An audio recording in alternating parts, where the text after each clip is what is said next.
Rain hammered the floor-to-ceiling glass of the Sicilian penthouse while Palermo's skyline bled gold through the storm. Albertina stood pinned between cold marble and the most dangerous man in the city, her husband of 24 months, who had never once looked at her like this. Boris De Luca's heavily tattooed palms slammed against the wall beside her head. The sound cracked through the silence like a gunshot. "You let him touch you." His voice was low, lethal. She didn't flinch. "He shook my hand." "You smiled at him." Jealousy tore across his face, raw, unfamiliar, ugly, because men like Boris De Luca didn't lose control. He had built an empire on the absence of it. He had survived 38 years in the most unforgiving underworld in southern Europe by feeling nothing, showing nothing, giving nothing away. Yet tonight, the ruthless Don who commanded Sicily's most feared syndicate looked one breath away from burning the entire city down over a handshake at a charity gala. His dark curls were still damp from the rain. His jaw was tight enough to shatter. "I am your husband," he said, the words rough, possessive, almost broken. Like they cost him something he hadn't budgeted for. For the first time in 24 months of gilded silence, Albertina understood the truth. The distance between them had never been indifference. It had been restraint. If you want to see how a marriage built on lies becomes the only thing worth dying for, stay until the end. Drop a like and comment your city so I can see how far this story travels. 24 months ago, Albertina had signed her name in silence. No flowers. No witnesses beyond a stone-faced lawyer and her father, who couldn't meet her eyes. Boris De Luca had signed his copy without reading it, the careless confidence of a man who already owned everything in the room, including her. The pen barely paused. Then he'd walked out, and that was the entirety of their wedding. The penthouse had 3 floors, 11 rooms, and a child named Nico who watched her from doorways like a small, suspicious ghost. She learned quickly not to reach for him. Boris's unspoken rules were etched into the air itself. Ask nothing, expect nothing, perform the role when required and disappear when not. She was decor. Expensive, well-dressed, invisible decor. Boris slept somewhere on the 3rd floor. She'd never confirmed exactly where. Some mornings she heard him leave before dawn. The low rumble of armored cars, the murmur of men whose faces she was never meant to see. Some nights he didn't come back at all. She stopped listening for him somewhere around month 7. Then came the gala. A glittering, chandeliered affair for a children's hospital foundation. The kind of event Boris attended for appearances, and she attended because appearances were her only function. She'd been alone near the terrace when the man approached, tall, silver-templed, with a smile that knew exactly how charming it was. Matteo Rossi. He'd introduced himself like the name meant nothing.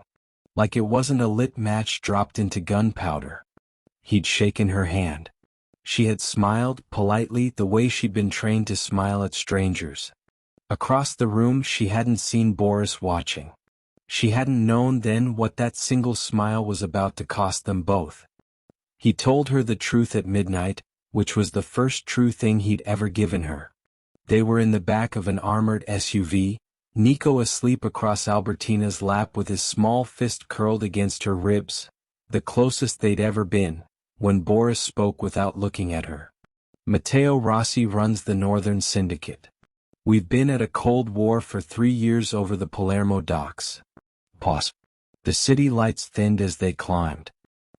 "He approached you tonight because he's identified you as the fastest way through me." Albertina kept her hand on Nico's back. "And is he right?" Boris didn't answer. She was learning its own kind of answer. The mountain estate emerged from the dark like something medieval.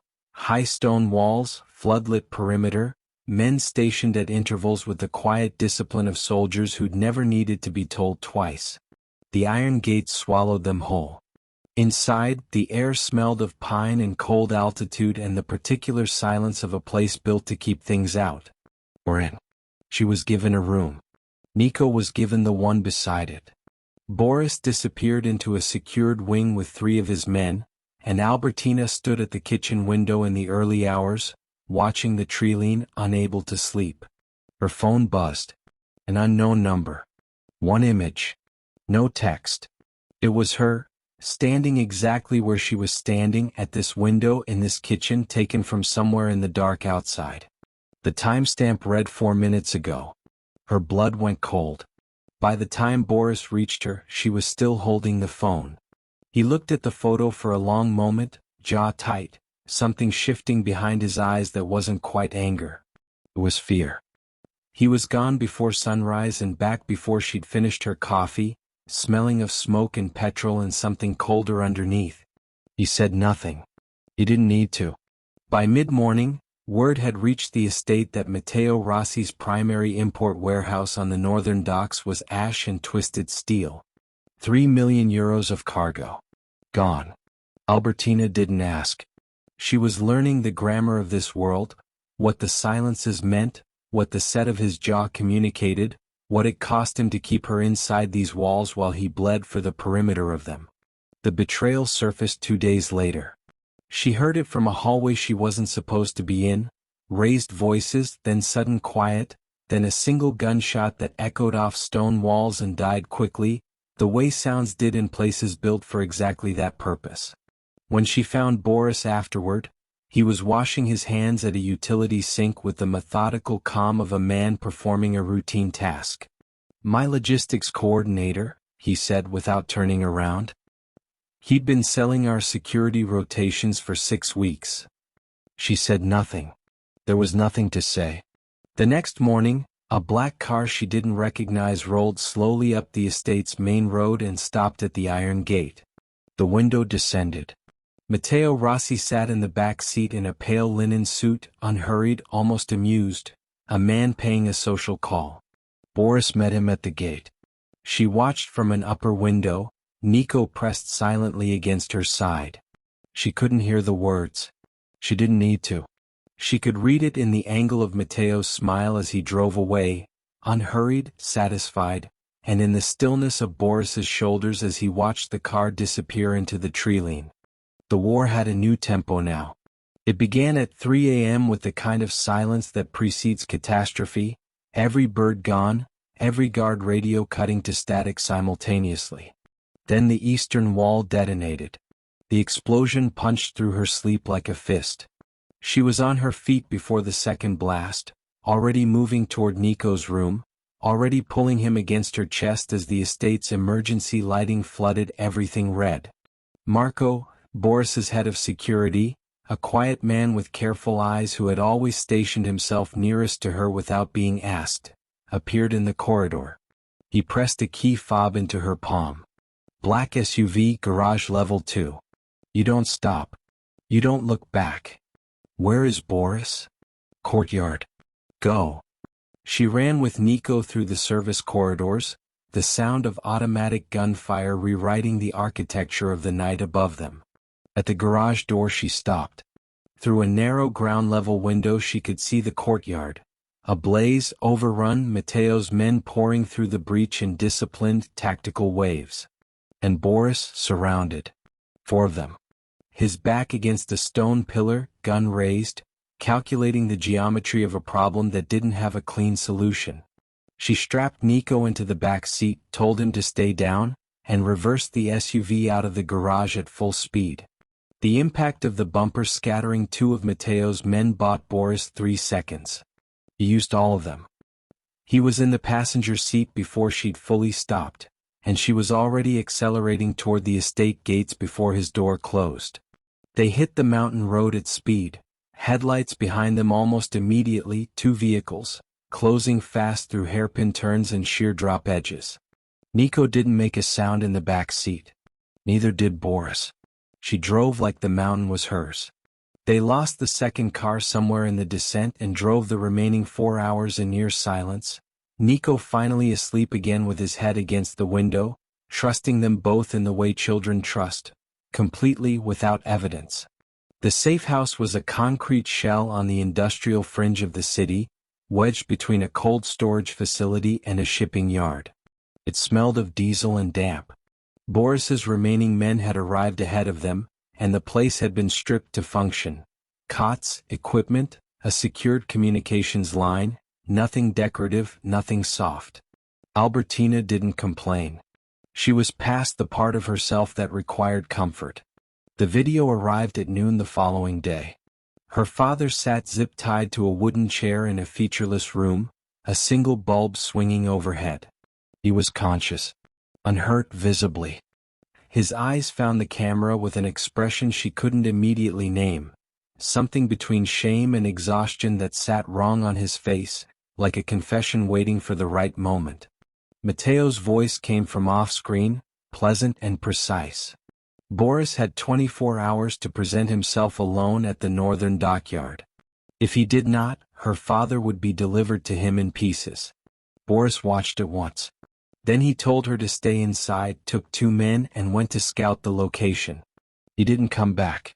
The first grenade came through the skylight at dusk. Not fragmentation, gas, the kind designed to disorient and incapacitate rather than kill. She pulled her shirt over her face, grabbed Nico, and moved toward the rear exit as the room turned white and shapeless around her. The second grenade took the rear exit door off its hinges. The last thing she heard clearly before the gas took her was Nico saying her name. She came back to consciousness in stages, cold metal beneath her cheek, the low groan of a vessel shifting against its moorings, the smell of salt water and rust. Her wrists were bound. Across the hold, her father sat slumped against a support beam, one eye swollen shut. Beside him, Nico, pale, frightened but unharmed, met her eyes with a steadiness that broke something in her chest. Matteo arrived unhurried as was his way. He crouched in front of her father with the patience of a man who had rehearsed this moment and found it satisfying. Then he told her. Not bankruptcy. There had been no failed business, no cruel stroke of financial misfortune. Her father had accumulated 2 years of illegal gambling debts with people far less forgiving than Boris De Luca. The marriage hadn't been a rescue. It had been a transaction. His daughter, exchanged cleanly for a cleared ledger. She looked at her father. He didn't look back. The whole door opened. Boris walked in unarmed, hands visible, wearing the particular expression of a man surrendering nothing while appearing to surrender everything. Matteo smiled. He'd wanted this. The powerful man reduced, finally, to a single impossible choice. He never heard the men Boris had positioned in the cargo hull 4 hours earlier. The detonation was controlled and precise, enough to split the lower deck, enough to scatter Matteo's men sideways, and by Boris' 6 seconds of chaos he spent with ruthless economy. She heard 2 shots. Then silence. Then Boris was beside her with a blade, cutting through the zip ties, pulling Nico up by one arm, shouting at her father to move. The ship listed hard to port as they ran. The harbor water was freezing and black, and the speedboat was exactly where Boris had said it would be. The argument had been waiting 24 months to happen. They were in a borrowed apartment, 3rd floor, city center, Nico asleep in the only bedroom, her father a ghost in the corner armchair, present in body, elsewhere in everything that mattered. Boris stood at the window with his back to her, which was habit, which was the entire problem. You knew, she said. About my father. How long? The pause was its own answer. Before the contract was signed. Something she'd been quietly holding together came apart at the seam. She'd been a transaction he'd accepted with full information. The cold distance, the rules, the careful architecture of their non-marriage, it hadn't been indifference, he'd said. It had been restraint. But restraint in service of what, exactly? Protecting her? Or protecting himself from the inconvenience of her knowing the truth? I kept it from you two. I know why, she said quietly. That's not the same as it being right. He turned then. Whatever he'd prepared to say, he didn't say it. The door splintered inward at 2 a.m. Boris moved before she'd processed the sound, pushing her toward the service stairs, pressing keys into her hand, his voice low and absolute. Blue sedan, underground parking. Drive north. Don't stop. Then he turned back toward the sound of boots on the stairwell, and that was the last she saw of him. She drove north with her father silent beside her and Nico buckled in the back. The bridge was 6 lanes wide and lit white when the police units boxed them in from both ends. Unhurried, deliberate, a closing trap. She looked at the railing. At the dark river below. At Nico in the mirror. "Hold your breath," she said and turned the wheel hard. Boris was at the cabin when they arrived, sitting on the front steps in the gray morning light, one arm bandaged to the elbow, looking like a man who had walked a very long way to get somewhere he wasn't certain he deserved to be. Nico hit him at a dead run. Boris caught him with his good arm and held on with the quiet ferocity of someone recalibrating what mattered. He and Albertina didn't speak about the bridge. Some things didn't require narration. The cargo boat to Argentina took 11 days. They traveled as a family of 4 with false names and a container full of textile equipment as cover. Boris spent most of the crossing on deck watching water and used to stillness. She understood slowly that he was grieving, not the empire exactly but the version of himself that had known precisely what he was for. Buenos Aires received them anonymously. They found a quiet neighborhood, a rented house with a lemon tree in the courtyard, a school within walking distance for Nico. Boris learned to cook one meal badly and then, with characteristic stubbornness, learned to cook it well. He fixed things.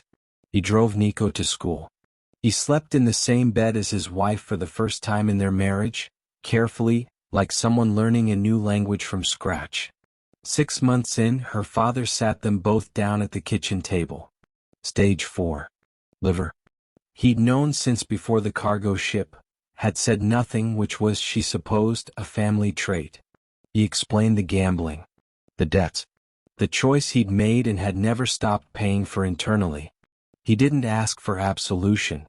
He asked only for whatever time remained.